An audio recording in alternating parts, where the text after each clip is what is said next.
He looked too small for the courtroom bench, not because he was young, but because the room was never meant for someone like him. Tyler Brooks, 13 years old, sat on the edge of his seat, his feet not even touching the floor. His white button-up shirt sagged off his shoulders, the sleeves drooping past his wrists like a costume borrowed from a man twice his size. His tie hung crooked and loose, barely tied. He looked like a boy who had dressed himself in a hurry with no one to fix it for him. In the courtroom, that meant everything. The judge's name was Stanley Grant, 60-something, white, with deep-set eyes that rarely moved from his notes. He had a reputation in Ashford, quiet, firm, and tired of what he often called excuses. When Tyler's name was called, Judge Grant didn't even lift his gaze. He flicked his wrist impatiently. "Obstruction," he muttered. "At 13?" A pause. Then he looked up, eyes finally landing on the boy, trembling in front of him. "That's what passes for fear these days?" he scoffed. The chuckle that followed was dry, short, but sharp enough to sting, the kind that cuts not because it's loud, but because everyone knows it's not supposed to be there. Tyler's shoulders sank as if the air had been knocked out of him. A low snicker escaped from someone seated in the back. The bailiff smirked. A chill seemed to ripple through the wood-paneled walls of the courtroom. Tyler blinked fast, trying to keep it together, trying not to let the tears fall. He lost. His eyes welled, and before he could stop himself, he was crying. Not loudly, not messily, just quietly, like someone ashamed to feel anything at all. I didn't mean to. His voice cracked like glass. Judge Grant raised a hand without looking at him. "Save it. If you want sympathy, go cry somewhere else." There was no lawyer beside Tyler, no advocate, no friendly face from the school. Not even the officer involved in the incident had bothered to show up. Just Tyler, alone, in a room designed to crush the spirit of grown men, let alone a boy still too young to ride a bike without a helmet. In the last row sat a woman in a navy suit. She looked official, back straight, arms crossed, face blank. Her name wasn't on any docket. She hadn't spoken a word. But she had been there from the beginning. Danielle Brooks, Tyler's mother. She didn't flinch when her son looked over his shoulder, his face pleading for someone to meet his eyes. She didn't blink when he broke into tears. Her gaze didn't move from the front. If you didn't know who she was, you'd assume she was just another bored legal observer. But beneath her stillness was something more, a calculation, a control sharp as steel. She watched, measured, waited. Judge Grant flipped a page. "So," he said slowly, "you refuse to comply with the school officer's command. What command exactly?"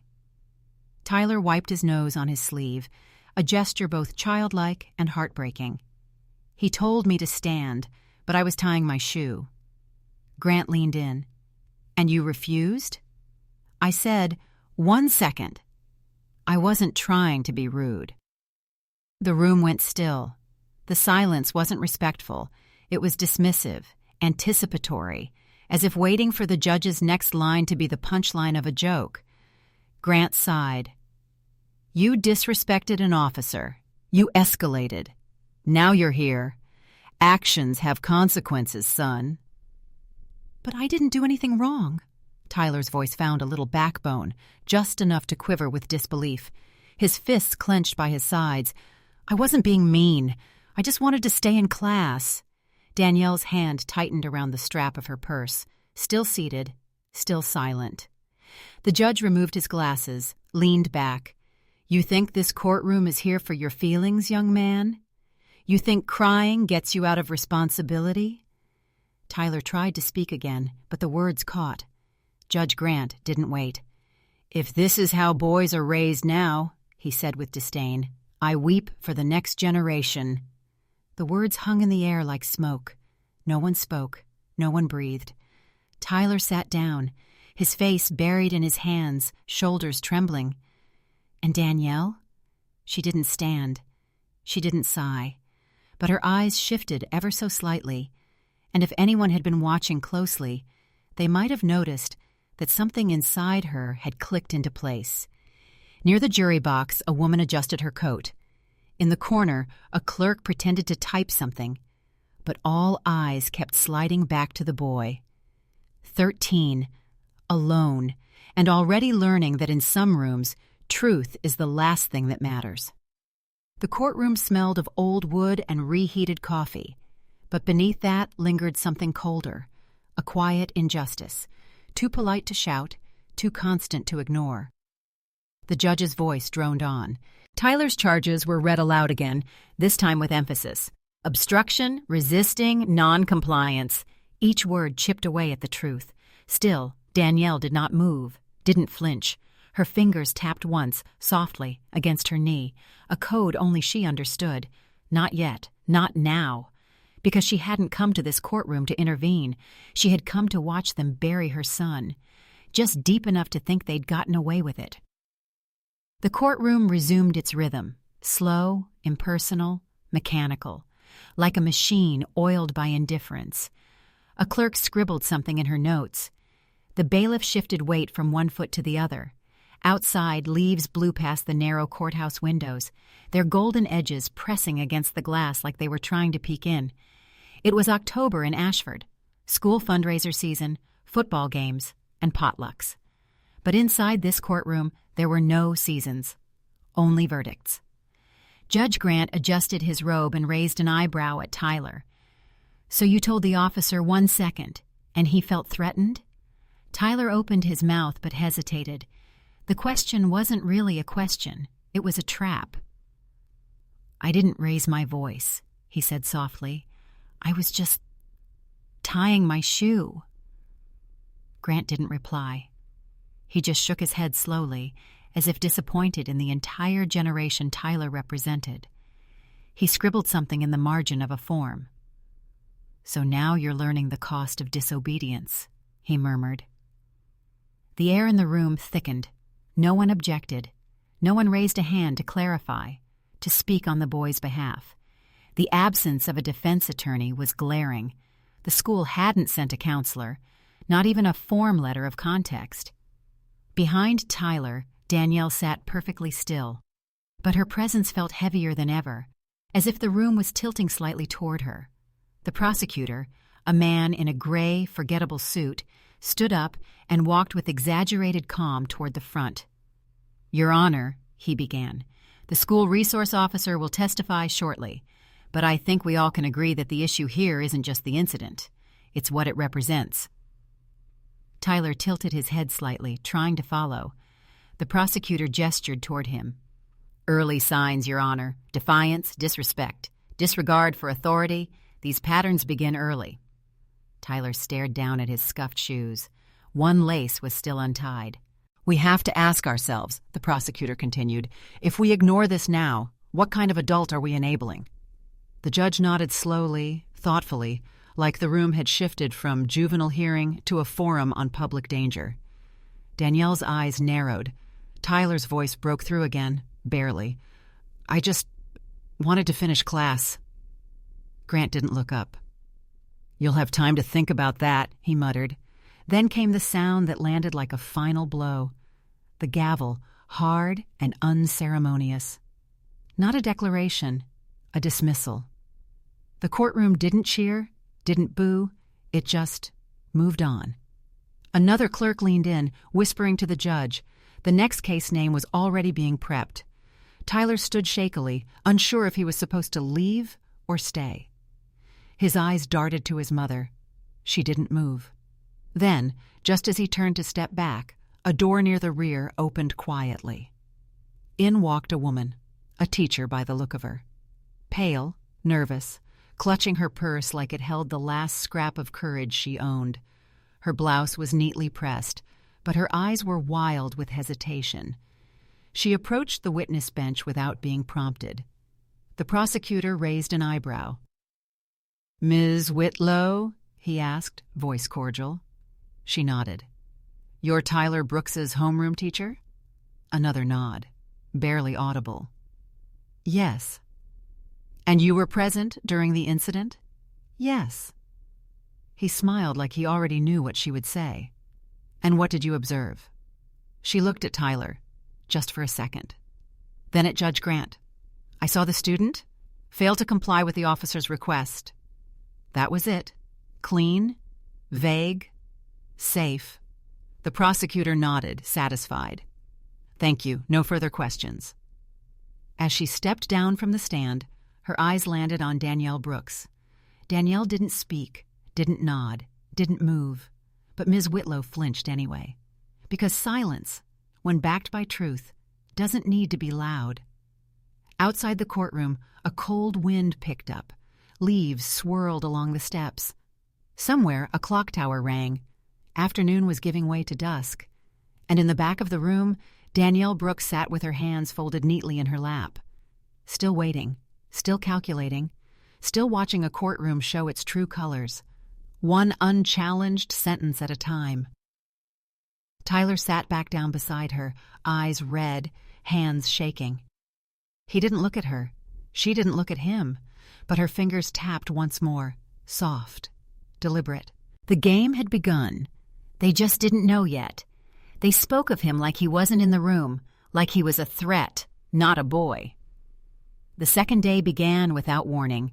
No kind greeting, no acknowledgement that the accused was still just a middle schooler, just fluorescent lights humming overhead and the quiet shuffle of papers. Tyler Brooks sat stiffly in the same oversized shirt. His tie had been retied, a little tighter this time, but the sleeves still swallowed his hands. He looked smaller than yesterday, not physically but in presence, like the courtroom had already begun to shrink him. Danielle Brooks arrived early and sat in the exact same seat, back row, posture rigid, eyes unreadable. There was something unshakable about her stillness, like a monument people walk past but don't fully notice until it's too late. Judge Stanley Grant cleared his throat. "We'll begin with testimony from the responding officer." Officer Scott Madsen took the stand with military precision. Tall, angular, with a haircut that didn't allow for second chances. He placed both hands firmly on the rail and leaned slightly forward, as if already in control of the room. "The subject," he began, referring to Tyler, "displayed non-compliance with direct orders from a school authority."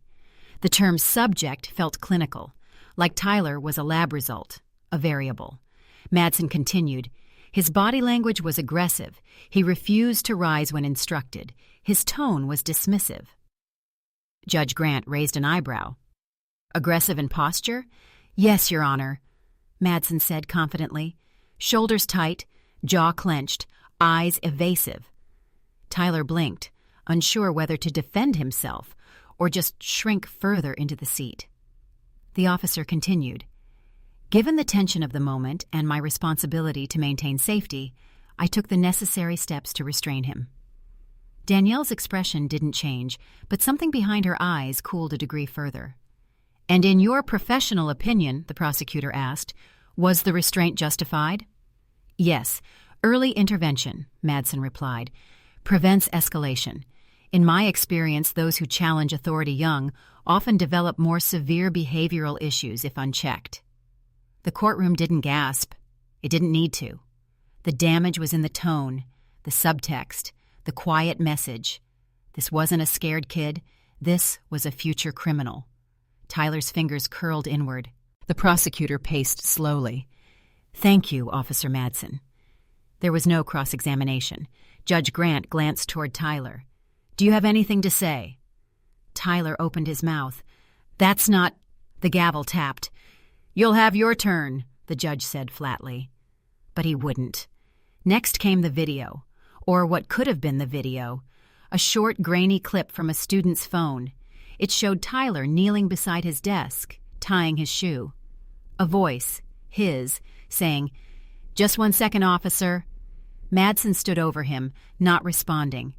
The clip showed the officer's hand reaching down, grabbing Tyler's arm. But before the video could play to the end, the prosecutor stood abruptly. "Objection. Your Honor, the footage lacks proper chain of custody. It's from an unverified source and could be altered."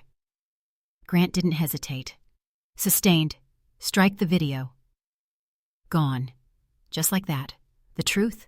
Dismissed on a technicality. Tyler looked around, eyes wide.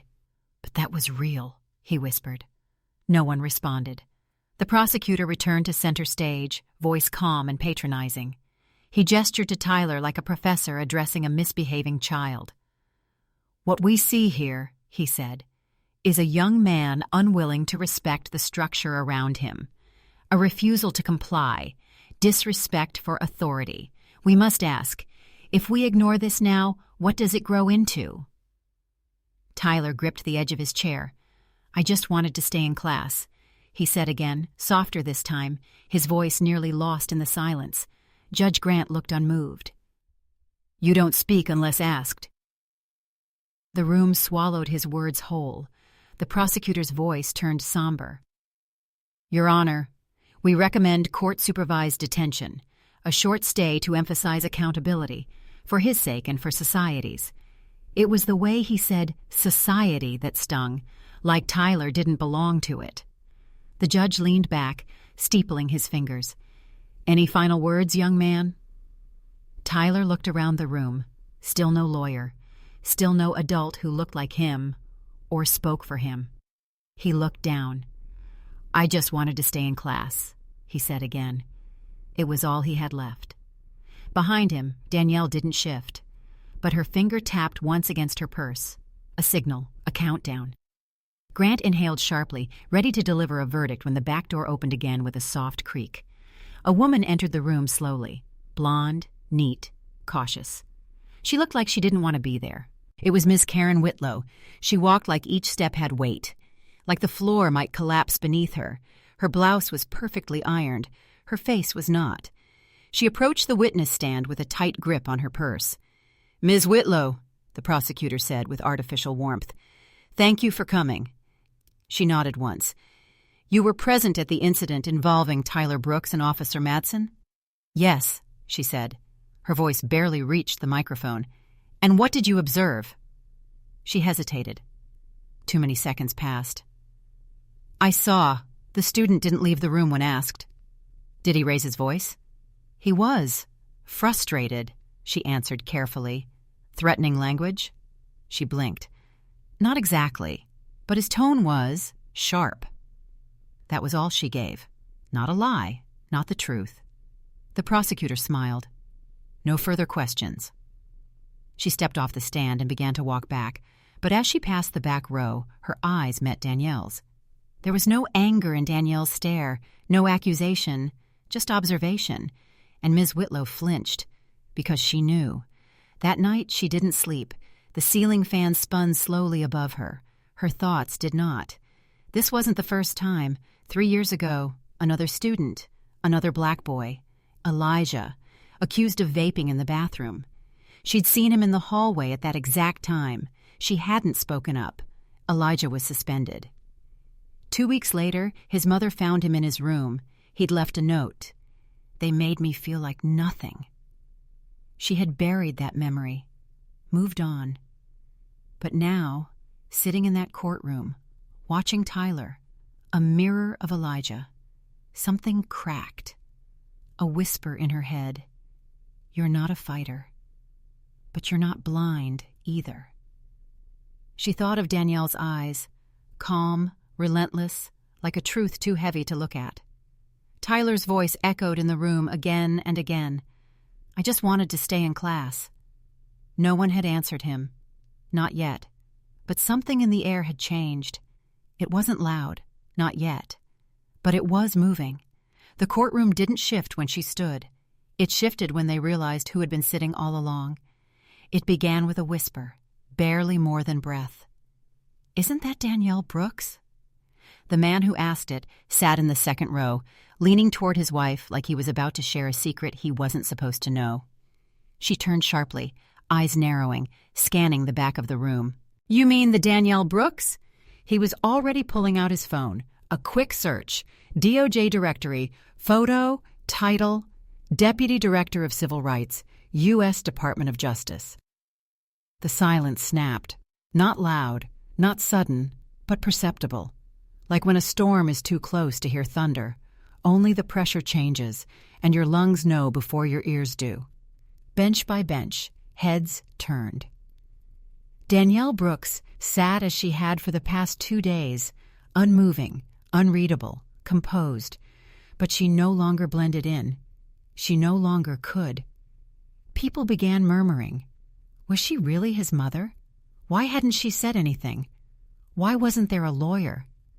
The questions swirled faster than anyone could answer them. Even Judge Grant shifted in his seat, straightening his back like he suddenly remembered the cameras might be watching.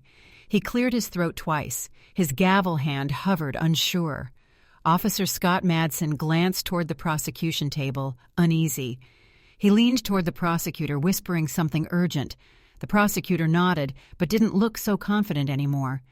Danielle didn't move. She didn't speak. She didn't have to. Her presence was no longer a mystery. It was a warning. Tyler turned slightly in his chair, eyes wide, unsure. His face still showed the remnants of crying, red rims, puffed cheeks, but now there was something else in his eyes. He was looking for a signal. Danielle met his gaze and gave him a single, slow nod. It wasn't warm, it wasn't motherly, it was strong, intentional, solid. And Tyler understood. He faced forward again, straighter, not stronger maybe, but steadier. The silence inside the courtroom didn't stay within the walls. Someone had uploaded a clip, just 38 seconds. Tyler crying, the judge smirking. The line, "That's what passes for fear these days." It hit a niche civil rights forum first. Then it found Twitter, then Reddit, then the inbox of a local news editor. The top comment read, "If this is how they treat a kid, what happens when the cameras are off?" A second clip followed, a still image of Danielle in the back row. Sharp focus, cold expression. The caption didn't need to be clever. It just said, "She watched and waited." The courtroom wasn't anonymous anymore. Inside, the judge called for a recess, but his voice cracked slightly when he said, 10-minute break. The gavel fell heavier than before. People began to shuffle out, but they glanced at Danielle again, deliberately. Officer Madsen walked past her aisle, his jaw tight, his stride stiffer than before. She didn't look at him, didn't blink. She just waited. In the hallway, a woman turned to Danielle and whispered, "Why aren't you saying anything?" Danielle looked at her calmly, eyes sharp but calm. Sometimes the system needs to reveal itself before you take it down. The woman blinked, didn't ask again. And in that moment, the silence wasn't passive. It was power. Because Danielle Brooks hadn't come to make noise, she had come to measure the full depth of the rot before tearing it up by the root. Down the hall, Eli Martinez sat alone in a storage office-turned-clerk's nook, staring at a folder of transcripts. He wasn't supposed to interfere. He wasn't supposed to feel anything. But Tyler's voice had pierced through layers of routine like a nail through soft wood. Eli thought of his little brother. Same age, same stubborn streak. He copied everything, transcripts, notes, hearing logs, and compressed them into a file. Then he clicked send. The recipient, Equal Eye, a watchdog group feared by most court districts, respected by even more. No one saw him do it, but that one click echoed louder than anything spoken aloud that day. Back inside the courtroom, Judge Grant was pacing slightly, no longer in control. The whispers had grown legs. Every phone pointed at him now felt like a threat. Every glance a loaded question. Then came the buzz. Equal Eye had received the file and posted a statement. An investigation was underway. Danielle still hadn't stood, but the ground was already shifting. Meanwhile, Ms. Karen Whitlow sat in the break room, untouched coffee going cold in her hand. Her phone vibrated. She didn't need to look. She knew. Clarissa Brooks. DOJ. Tyler's mother. A wave of guilt washed over her, heavier than before, more complete. The hallway felt longer now, her heels clacking louder than normal as she walked. No, hurried, toward the exit where Danielle stood alone. Danielle didn't turn. She didn't need to. "I should have said something," Karen blurted, breathless. Danielle waited. "I saw what Madsen did. I didn't stop him." Still no reply. "I had a student, Marcus, years ago. Same story, he didn't make it." Danielle's eyes softened, slightly. "I can't keep being silent." Danielle turned fully now, looked her in the eye. "Then don't." That was all. But it was enough. Ms. Whitlow turned and walked back toward the courtroom. This time, her steps weren't hesitant. Back in chambers, Judge Grant was reviewing damage control with his clerk. They were losing the narrative. Then came the ping. Another media alert. DOJ official witnesses alleged misconduct in juvenile court. His hands trembled slightly as he rubbed his forehead. And still, Danielle sat in her same seat, still watching, still waiting. The next session would begin in minutes. But this time, the courtroom wouldn't just be a room. It would be a stage. It wasn't a rallying cry that sparked the shift. It was one teacher's trembling voice. By the time the courtroom reconvened, the silence had changed. It wasn't the heavy, indifferent kind from before. This one buzzed, charged, like static before a storm. Tyler Brooks sat in the same seat, but his posture had changed, just slightly. His shoulders didn't slump quite as low. His gaze didn't wander as aimlessly. He wasn't calm, but he wasn't invisible anymore either. Danielle Brooks returned to her seat, still in the last row. The same navy suit, the same controlled expression. But now everyone knew who she was, and that changed everything.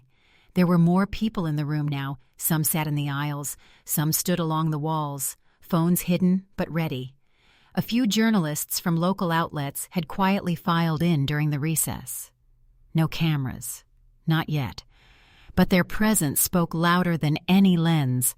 Judge Grant took his seat, noticeably straighter than usual. His gavel dropped softly, as if unsure of its own authority. "We'll resume the hearing," he said, voice cautious. Before the prosecution could begin, a movement caught everyone's attention. Ms. Karen Whitlow rose from the audience. She didn't ask permission. She didn't wait to be called.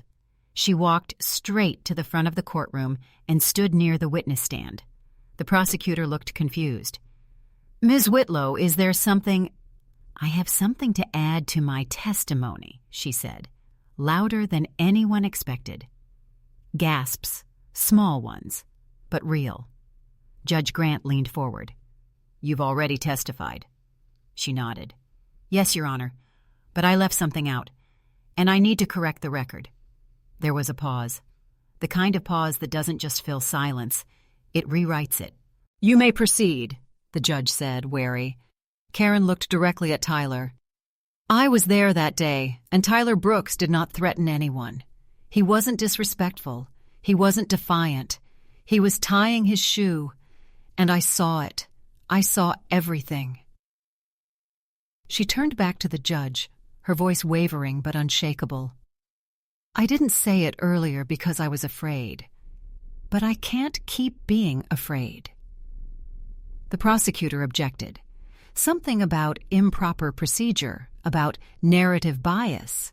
But no one was listening anymore, because Ms. Whitlow had just done what no one else had. She had broken the silence, not for sympathy, for truth. The judge looked like he might object too, but the words never came. Behind Karen, Danielle's eyes didn't soften. They focused. A quiet shift rolled through the room, the kind that doesn't shout but settles deep into people's ribs, the kind that whispers, "Things are changing." The rest of the session passed in fragments.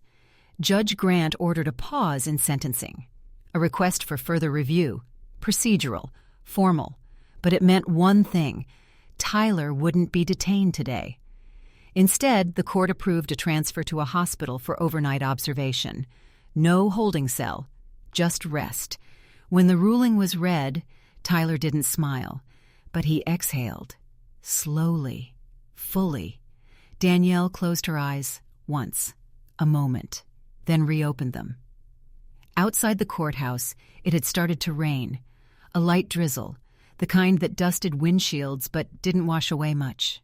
Inside, someone whispered, "She did it." But it wasn't Danielle they meant. It was Karen. Because sometimes the loudest moment comes from the quietest voice. That evening, Tyler lay in a clean hospital bed, not because he was sick, but because for the first time since the arrest, someone decided he deserved comfort. The IV wasn't running. The monitors beeped only once every so often. He hadn't spoken since the hearing ended. Danielle sat beside him, a file folder in her lap. She looked down at the paper inside, an old photo, creased at the edges. A boy, 17, eyes bright, smile quick. Her brother, Tyler's uncle. She turned the photo toward him. "This was Terrence," she said quietly. Tyler glanced at it, then away. Danielle kept her voice even. "He wanted to be an architect. Told me once he'd design a building that kissed the clouds." She let that linger. But he never got the chance. Tyler didn't ask what happened. He already knew. Danielle continued. "He was arrested at 17. Wrong place, wrong skin. They said he fit a description." She swallowed. Her voice grew tighter. "He wasn't even on the same side of town. There was video, but it disappeared, just like your footage." Tyler turned his head slightly. Danielle's eyes didn't flinch. "He got 10 years. My mama spent herself trying to fight it. Wrote letters, showed up to hearings. No one listened, because she was just a poor black woman from Baton Rouge." She leaned in. "He lasted 3 years. Then he didn't." Tyler blinked slowly. A silence stretched between them. It wasn't awkward. It wasn't empty. It was old, shared, heavy. Then finally, he asked the question he had been carrying since the moment this all began. "Why didn't you stop them earlier, Mama? When they yelled at me? When they made me look like I was something bad?" Danielle looked away, not from shame, but from pain too long carried. "I wanted to," she said. "God, I wanted to tear that courtroom down." She stood, walked to the window, then returned. "But I needed to know if the system I've spent 25 years working inside could stand on its own." She looked him in the eye. "Because if it can't, then everything I've fought for was never real." Tyler was silent. Danielle sat again, this time closer. "I needed them to show their true colors. On the record. I needed people to see what happens when no one speaks up. I needed to break the silence, the way it broke your uncle." She reached for his hand. This time, he didn't pull away. And in that simple human touch, there was no DOJ badge, no courtroom, no statement, just a mother and her son, and the beginning of something neither of them had words for yet. By sunrise, the hospital room was still. Machines beeped quietly. Rain tapped at the windows like someone outside was trying to whisper instead of knock. Tyler hadn't said much since the night before, but his eyes were different. Clearer, less afraid, still wounded, but not hollow. Danielle sat beside him, a tablet open in her lap, screen dimmed. She had declined every interview request, morning shows, radio calls, podcasts. Even a documentary crew had emailed twice. She ignored them all. Instead, she was writing something else. A proposal. Town-wide review of juvenile court practices. Not a headline, just work. That was who she was. At the same time, someone else was doing work of a different kind. In a coffee shop 3 blocks from the courthouse, Earl Whitman stood in line, a manila envelope tucked under his arm like it was made of glass. He'd held onto it for nearly 20 years. Inside, photos, paperwork, a dashcam freeze frame, a report that was never filed. Earl had been arrested in 2005 during a traffic stop, said he resisted, said he cursed, said he matched a description. He never did. He kept the photos. Not because he wanted to, but because nobody believed him. Not then, not the press, not his old church friends, not even his own brother. He handed the envelope to a woman behind the counter, a city hall clerk meeting him there off the books. "This town's hidden too much for too long," Earl said. The next day, 2 more men stepped forward. Then a woman. Then a teacher. Stories trickled in, some old, some recent, but all pointing in one direction. Silence had protected the system, but not anymore. At St. Mark's Chapel, Ms. Whitlow stood behind a plastic folding table, hands trembling, voice low. She wasn't lecturing. She was confessing. "I stood quiet once," she said. "I watched a child suffer. I won't do that again." In front of her sat 12 students, black, brown, and white, half of them still wearing backpacks. Their eyes were wide, not with fear, but with a hunger to understand. A girl raised her hand. "Can you teach us how to speak up without getting hurt?" Miss Whitlow nodded. "That's why we're here." From the back pews, a father wiped a tear. A retired principal leaned forward. This wasn't a rally. It was a beginning. That Sunday evening, Reverend Monroe took the pulpit, hands weathered, voice clear. "I've seen laws upheld by fear," he said. "But this week, I saw justice held by love. No shouts, no chants, just a room full of people nodding, some crying, some standing." Across town, Danielle sat in her home office surrounded by untouched press packets. Her inbox was a mess, a CNN producer, an op-ed request from The Atlantic, book deals, panel invites. She declined them all. Instead, she sent her proposal to 3 local leaders. Then she picked up her phone, texted one person. "Let's get to work." Meanwhile, a 38-second clip of Tyler crying resurfaced online, now paired with the moment Danielle revealed her badge. It hit harder the second time, because now people knew the full story, and they couldn't unsee it.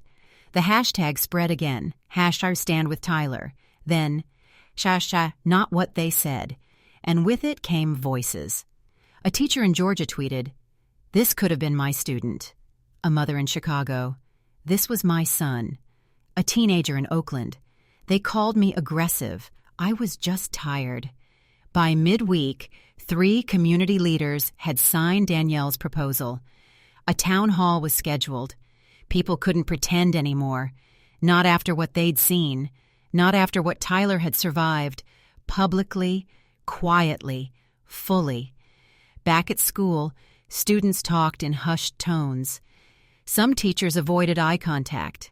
Others looked at Danielle differently in the parking lot, not cold, but cautious, like they knew she wasn't just a parent anymore. She was the mirror now, and nobody likes looking too long. Tyler didn't return to school right away. Instead, he started writing. It began with a single blog post, black text, white background, no ads, no comments. He titled it, "The Silence I Broke." Within a week, stories started pouring in from across the country. I was told I asked too many questions. They searched my locker for speaking too loud. My tone was called threatening. I was asking where the homework was. By the end of the first month, the blog had over 800,000 visits. By the end of the second, it was archived by the Library of Congress. Tyler didn't smile at that. He just kept writing. And Danielle? She kept showing up, not as a keynote speaker, not as a symbol, just as a woman who refused to let the system rebuild itself in silence. One Thursday evening, 6 months later, the courthouse opened its doors again, not for sentencing, for progress. Inside, Danielle and Tyler stepped forward. He was taller now, or maybe just clearer. He carried a small folder. Inside, a printed version of his blog's first post. He handed it to the new judge, quietly. Just a reminder. They didn't give speeches. They didn't stay long. But as they walked back down the steps, the sun caught their backs. No camera flashes. No chants. No hashtags. Just the sound of gravel underfoot. Just a mother and her son. Moving forward, together. The auditorium lights were blinding, not warm, not golden, just harsh, white, direct. Tyler Brooks stood backstage, fingers twitching at his side. His palms were damp, his mouth dry. The program had his name listed as closing youth speaker. Just 7 minutes, but the silence on the other side of the curtain felt endless. He could hear murmurs, footsteps, a shifting sea of bodies settling into their seats. Then the voice came over the intercom. "You're on in 30 seconds." He swallowed hard. Danielle stood behind him, hands folded. She didn't say much, just gave him a nod, the same kind of nod she gave him in court. It wasn't permission. It was belief. The curtain parted, and Tyler walked out. Not with confidence, with weight. The kind of weight a boy shouldn't have to carry, but he carried it anyway. The room stilled. He looked small behind the podium. He was small. Still only 14. Still scared. Still healing. But when he spoke, the air changed. "My name is Tyler Brooks," he said, "and I need you to hear me. Not read about me. Not assume me. Hear me." A pause. "I'm not what they said I was. I never was." The auditorium leaned in. "They said I was aggressive because I raised my hand. They said I was defiant because I asked why. They said I was dangerous because I didn't smile when they accused me." He stopped, breathed, when all I wanted was to stay in class. No sound. Even the phone's recording seemed quieter. They dragged me out in handcuffs, like a warning to everyone who looked like me, talked like me, existed like me. His fists clenched, not from rage, from focus. They expected me to believe them. They expected me to stay quiet, but I won't. Not anymore. From stage left, a woman whispered, "My God." A senator in the second row stood silently. Then a principal. Then a teen girl in a hoodie that read, "Silence is not protection." One by one, the room rose. Not clapping, just standing. A presence, not a performance. And Tyler kept going. "I speak today because I still can." But not everyone got that chance. He turned toward the screen behind him. A photo appeared. A young black man in a graduation cap, bright smile, proud eyes. My uncle, Terrence. He died behind bars. Because no one listened. The room held its breath. But I'm here, and I'm not going anywhere. Applause erupted, but he wasn't done. He raised a hand. The room quieted.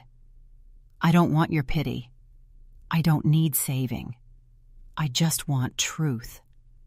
I want kids like me to be seen as students, not suspects." He looked down once, then back up.